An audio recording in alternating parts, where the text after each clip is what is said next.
আসসালামু আলাইকুম, সবাই কেমন আছেন? আশা করি আল্লাহর রহমতে সবাই ভালো আছেন। শবে বরাত নিয়ে আমার কিছু কথা ছিল। কথাটা হইলো ছোট সময় আমরা আহ, আগরবাতি কিনতাম, তারাবাজি কিনতাম, তারপরে যে মোমবাতি কিনতাম, এগুলা কিনা মসজিদে নিয়ে দিয়ে যেতাম। শুধু তারাবাজিটা বাইরে ফুরাইতাম, অনেক আনন্দ করতাম। তো এখন তো এগুলা যেগুলা শুনলাম মুফতি মাওলানারা সবাই তো বললো যে এগুলা তো ঠিক না। তারপরে ছোটো সময় আরও কিছু কাজ করতাম। মাটির ঘর বানাইতাম, মাটির ঘর বানায় হেন গিয়া মোমবাতি জ্বালাইতাম, আগরবাতি জ্বালাইতাম, হেন গিয়া সময় কাটাইতাম, আনন্দ ফুর্তি করতাম। এগুলো ছোটোবেলা আমরা করছি। আমার বয়সের, আমার নিচে যারা আছে অনেকেই করছে। তো একবার ছোটো যারা বর্তমান জেনারেশনের যে পোলাপাইন, হেরা আবার এই জিনিসটা পাইছে না, আর এগুলা করছে না বা জানেও না।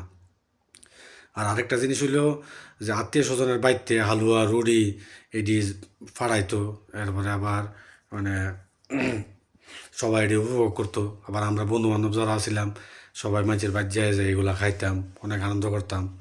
হ্যাঁ, খুব মজা করতাম। তো এই মজাটা খুব মিস করি। তো এখন এগুলা তো যেহেতু শুনছি এগুলা ভালো না, এগুলা এই বেদাত গুনাহ। তো এগুলা সব কিছুই ঠিক আছে, কিন্তু